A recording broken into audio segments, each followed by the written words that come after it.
Beyond our familiar blue sky, there are other worlds. Worlds that do not spin alone. They are accompanied by silent partners, locked in an eternal, graceful dance through the darkness of space. These are the moons. We often think of them as simple companions, as barren spheres of rock and dust that reflect a distant sun's light. But they are so much more.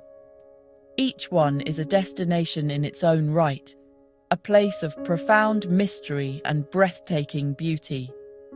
They hold secrets that challenge everything we thought we knew about where life can exist and what form it might take. Let us begin a journey to these forgotten worlds, to listen to their stories whispered on alien winds. This is a voyage not of speed, but of patience. We will travel to the far reaches of our own cosmic neighborhood and then venture further, into the unknown territory of stars far from our own. Here, moons are not just pale satellites, they are worlds of incredible diversity. Some are larger than planets wrapped in thick, hazy atmospheres. Others are scarred by ancient impacts, their surfaces a testament to a violent past. Many hide vast oceans, not of water, but of stranger liquids, concealed beneath kilometers of solid ice. It is in these hidden, dark places that the greatest mysteries await us. What wonders lie dormant in the crushing pressure and absolute cold? Our journey will take us to landscapes that defy imagination.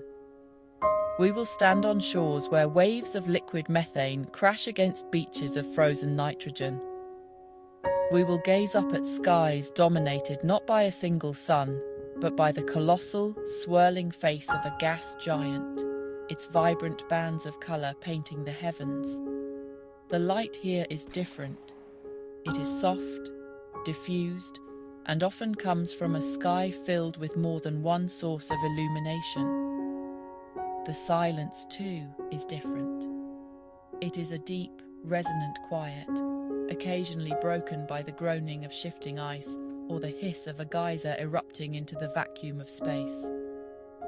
So, let us quiet our minds and open our senses. Let us leave behind the familiar and embrace the strange. The universe has tucked away some of its most spectacular creations in the orbits of its giant planets. These moons are not just celestial objects to be observed from afar. They are places to be experienced. They are worlds that call to our innate sense of curiosity, inviting us to explore their surfaces, to plumb their depths, and to marvel at the sheer, unadulterated wonder of creation. The dance has begun. It is time for us to join. Our first destination is a realm of profound cold and shadow. We arrive at a moon encased entirely in a shell of ice, kilometers thick.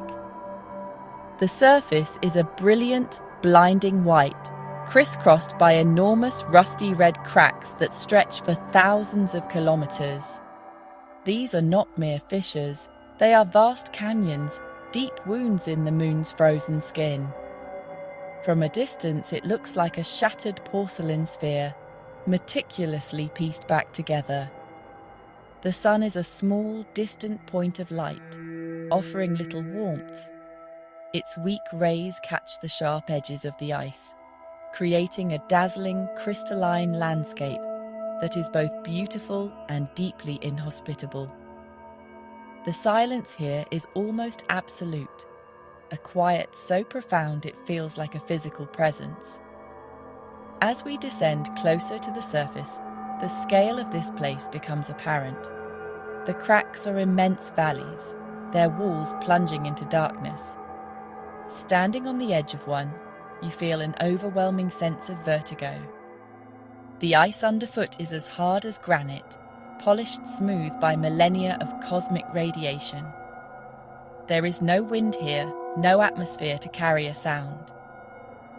The only whisper comes from the ice itself. Deep, resonant groans echo up from below, the sound of a world in constant slow motion.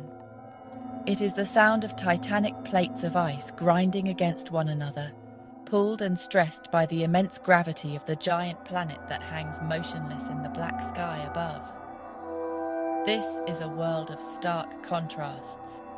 The brilliant sunlit plains of ice stand in sharp opposition to the absolute black of the shadows. In these shadows, the temperature plummets to unimaginable lows. Here, even the faintest starlight is absorbed, leaving voids of pure darkness. Yet, this world is not dead. Faint plumes of vapor can be seen erupting from some of the larger cracks, escaping from the moon's hidden interior and freezing instantly into a delicate snow of ice crystals. These geysers are a clue, a tantalizing hint that beneath this frozen exterior lies something remarkable, a hidden ocean of liquid water. The thought of a liquid ocean, here, in the frigid outer reaches of a solar system, is staggering. For decades, this moon was thought to be a simple, inert ball of ice. But the groaning of the crust and the ghostly plumes of water vapor tell a different story. They speak of a dynamic, active world. They whisper of a place with a source of internal heat, a place where the essential ingredients for life might be protected from the harshness of space. What could possibly survive in an ocean that has not seen sunlight for billions of years? The mystery is as deep and as dark as the water itself. We travel now to a different kind of moon, one that feels more like a planet. This world is shrouded in a thick orange haze, an atmosphere so dense that it obscures the surface from view. As we descend through the soupy layers of nitrogen and methane, the sky shifts from a dull orange to a deep, moody amber. There is no clear horizon, only a gradual thickening of the mist until the ground finally resolves below us. We are standing now under a perpetual twilight. The sun is completely invisible, its light scattered into a diffuse, uniform glow that illuminates the landscape from all directions at once. There are no distinct shadows here, only a soft darkening beneath rocks and cliffs. The ground beneath our feet is not solid rock, but a damp, yielding mixture of water ice and organic compounds. The air is thick, heavy, and incredibly cold. A slow, gentle wind blows constantly, carrying with it the faint chemical scent of methane. It is a lonely, mournful sound, the only voice of this shrouded world. In the distance, we can make out dark, smooth patches on the landscape. These are not shadows, but lakes and seas. But they are not filled with water. Here it is so cold that methane, a gas on Earth, exists as a liquid. We are witnessing a hydrological cycle, complete with clouds, rain and rivers, but made of entirely alien substances. The shoreline of a methane sea is a surreal sight. Slow, syrupy waves of liquid methane lap gently against a beach made of smooth, dark pebbles of water ice. The liquid is as clear as gin, and through it you can see the dark sea floor.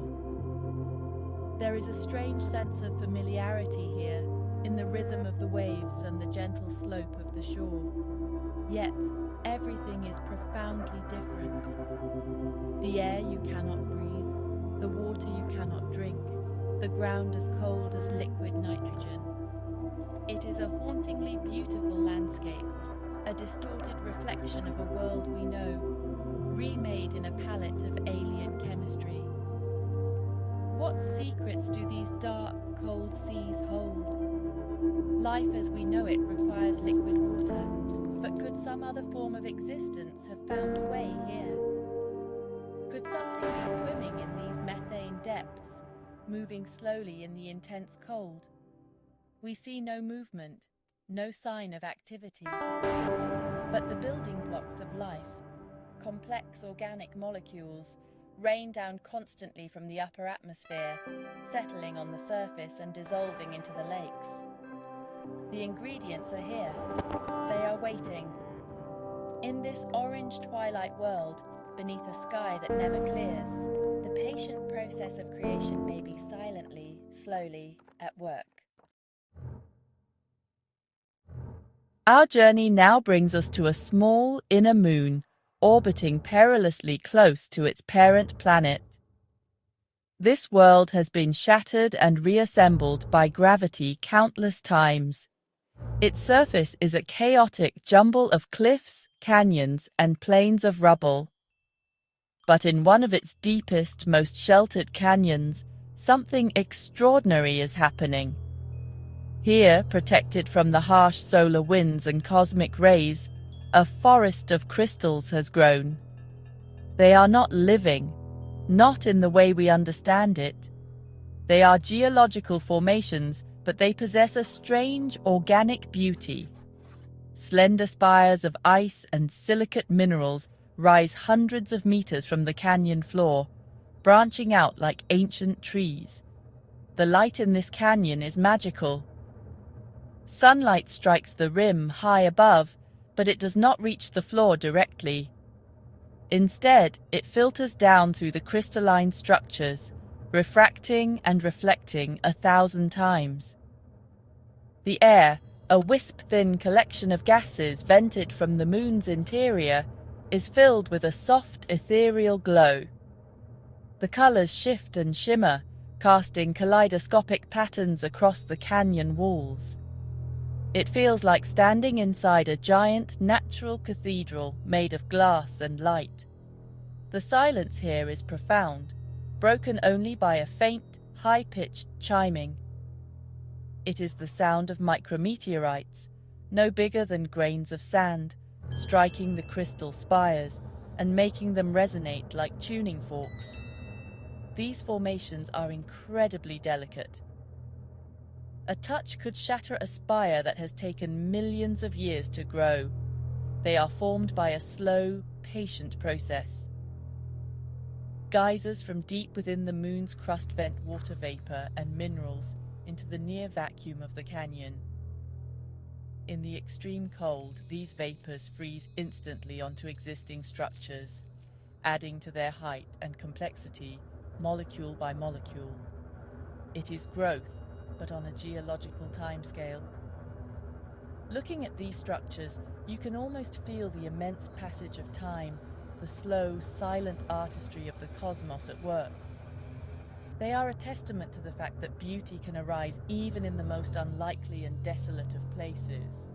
What is the purpose of this crystal forest? It has none. It is simply a product of its environment, a beautiful accident of chemistry and physics. Yet, it inspires a sense of wonder that is almost spiritual. It reminds us that the universe is not just a collection of matter and energy, but also a place of emergent beauty and complexity. As we stand here, bathed in the soft-colored light, listening to the faint celestial chimes, we are not just observers. We are participants in a moment of pure, unadulterated awe. This fractured moon, a world that should be dead and barren, has created a place of impossible, fragile beauty. Let us return to the hidden ocean beneath the ice. We descend through the frigid water, leaving the faint light of the surface far behind. Down here, the darkness is total. The pressure is immense, enough to crush steel, and the water is only a few degrees above freezing. It seems an impossible place for life. Yet life is here. But it is life slowed down, operating on a timescale almost incomprehensible to us. Clinging to the rocky seafloor are vast phosphorescent mats. They look like carpets of thick moss, glowing with a soft blue-green light. This is their own self-generated sunlight in a world of eternal night. These glowing mats are colonies of single-celled organisms, the foundation of this entire ecosystem, They do not get their energy from the sun. Instead, they thrive on the chemical energy pouring out of hydrothermal vents. These are cracks in the seafloor, spewing out hot, mineral-rich water from the moon's molten core. Around these oases of warmth and chemistry, life has gathered. The glowing bacteria form the base of a food chain that is both simple and profoundly strange. We watch as a creature, something like a flattened, semi-translucent slug, grazes slowly across the glowing carpet. It moves at a glacial pace, perhaps only a few centimeters in an hour. Patience is the key to observation here. To our eyes, the scene appears almost static, a living diorama. But if we could speed up time, we would see a world of activity.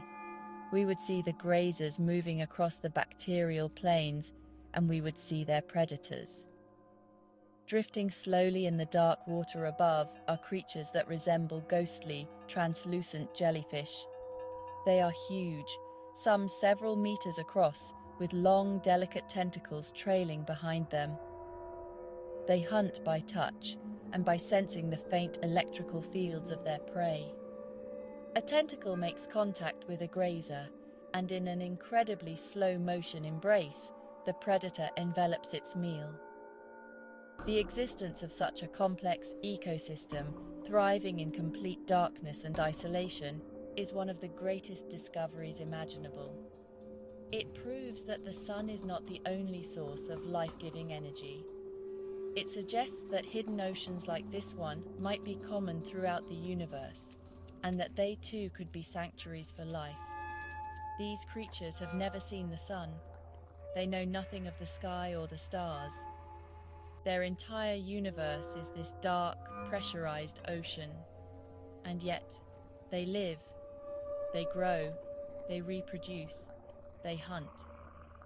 They are a testament to the sheer tenacity of life, its ability to find a foothold in the most extreme and unexpected corners of the cosmos. We return to the moon of orange skies and liquid methane seas. The perpetual twilight and biting cold make this world feel desolate, but honestly, it is far from inactive. As we stand on the shore of a vast lake, a change begins to occur in the thick, hazy atmosphere. The slow, constant wind begins to pick up speed. The sky, once a uniform amber, darkens to a deep, brooding orange. Far out over the center of the lake, clouds have been gathering. But these are not clouds of water vapor. They are clouds of methane, and they are about to release their burden. This world is preparing for a storm. Slowly, almost reluctantly, the first drops begin to fall. They are not small, like raindrops on Earth. They are large, heavy, and oily, falling much more slowly in the moon's low gravity and thick atmosphere. They look like beads of dark oil descending from the heavens. The surface of the methane lake, once smooth as glass, is now stippled with the impact of the falling drops. The gentle lapping of the waves is replaced by a steady, pattering sound as the methane rain intensifies. It is a strangely soothing rhythmic sound, a percussive beat in the deep silence of this alien world. The rain changes the landscape.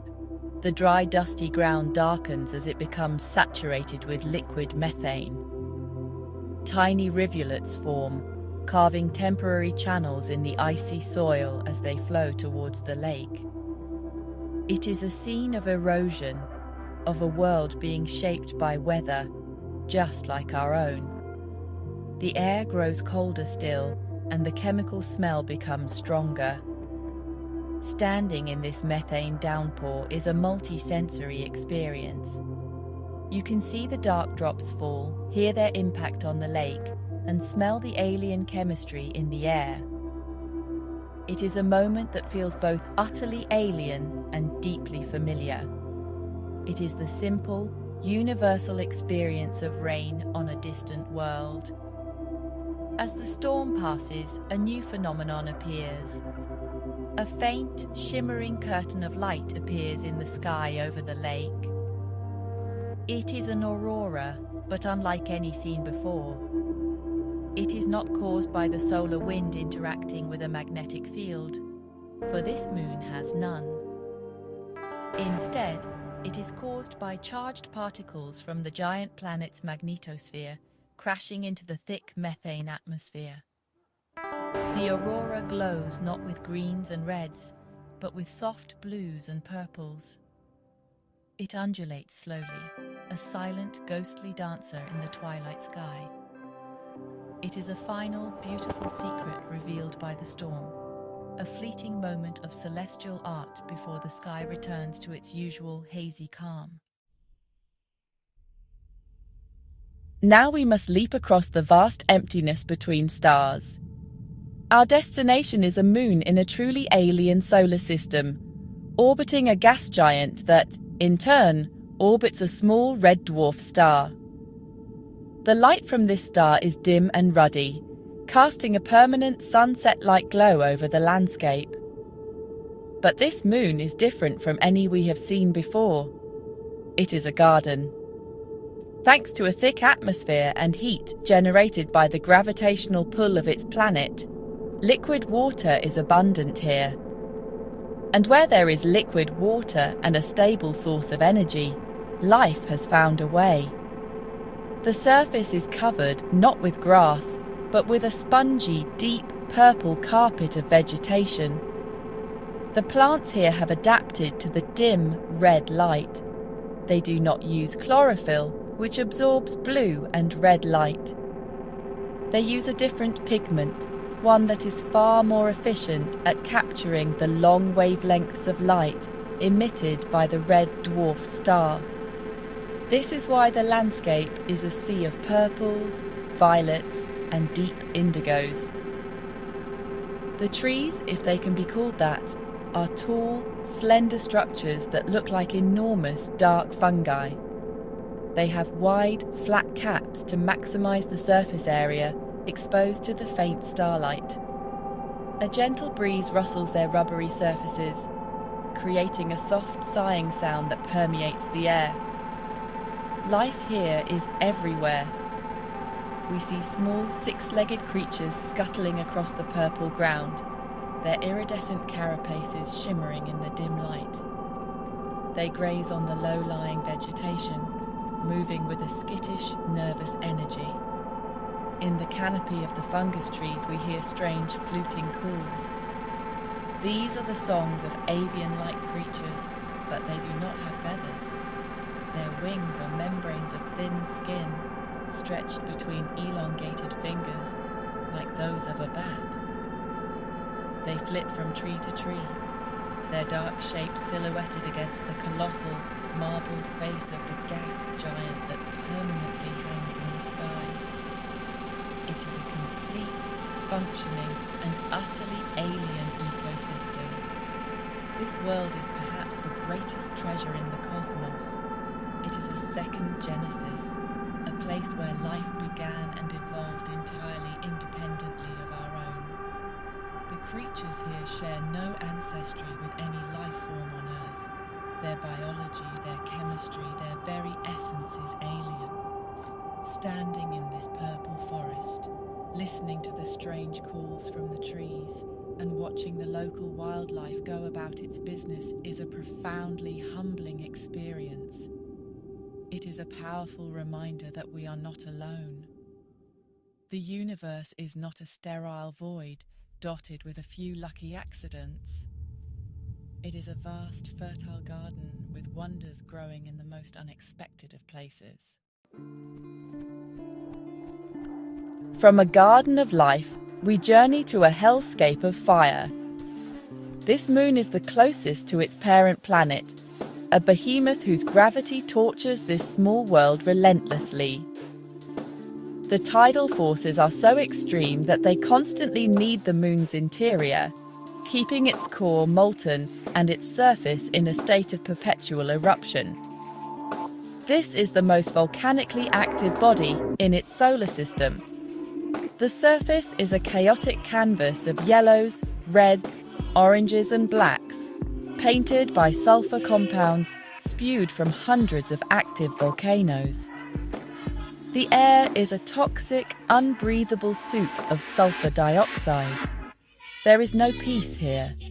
The ground trembles constantly. In the distance, we see a volcano erupting, not with a single plume, but with a curtain of fire that shoots hundreds of kilometers into space. The material falls back to the surface, coating the landscape in a fresh layer of brightly colored sulfur snow. Elsewhere, vast lakes of molten lava glow with an intense cherry-red heat. Their surfaces bubble and churn, releasing plumes of acrid gas. The sky is a murky, yellowish haze, through which you can sometimes glimpse the terrifyingly close face of the gas giant, its gravity the source of all this torment. To walk on this surface would be impossible. The radiation is intense, the temperature swings are extreme, and the air is poison. Yet, even here, there is a strange, terrible beauty. The colors are more vibrant than any artist's palette. The scale of the volcanic eruptions is awe-inspiring. It is a vision of a world in its primordial state, a glimpse into the chaotic and violent processes that shape planets. This moon is not dying.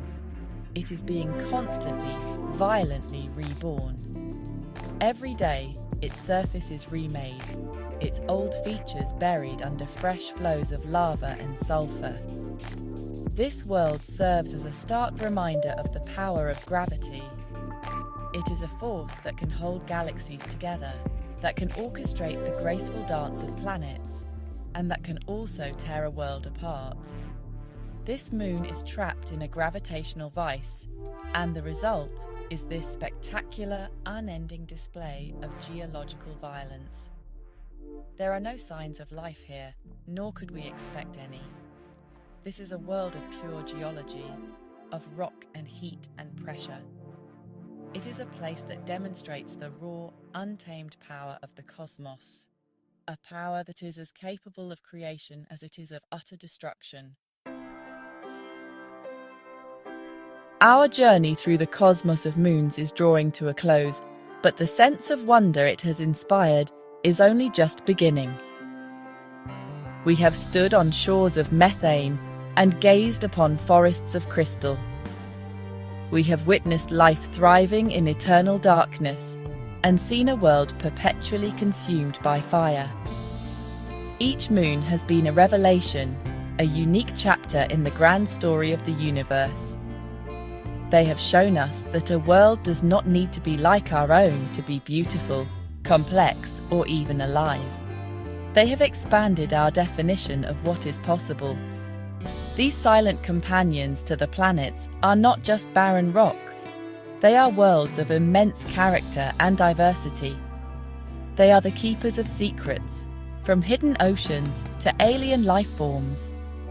They challenge us, they surprise us, and they fill us with awe. The discoveries we have made are just the beginning. For every moon we have visited, there are thousands more we have not. In our own solar system and orbiting countless other stars, there are worlds of ice, worlds of rock, and worlds of liquid, each with its own story waiting to be told. The potential for discovery is truly limitless. The beauty of these moons lies not just in their spectacular landscapes, but in the questions they provoke. How many more hidden oceans are there? What other forms might life take in environments so different from our own? What other wonders lie waiting in the dark? These are the questions that drive us forward, that fuel our curiosity and our desire to explore. They remind us that the universe is not a solved puzzle, but an endless source of mystery. Every new image, every piece of data, every journey to a distant moon only deepens the mystery and expands the horizon of our knowledge. And so, we look up at the night sky with new eyes. That faint point of light orbiting a distant planet is not just a point of light anymore. It is a place, a destination, a world with its own sky, its own landscape, and its own secrets. The moons of the cosmos are a testament to the infinite creativity of nature. They are a source of inspiration, a call to adventure, and a humble reminder of our small place in a vast and wondrous universe. The journey is far from over. In fact, it has only just begun. The endless horizon awaits.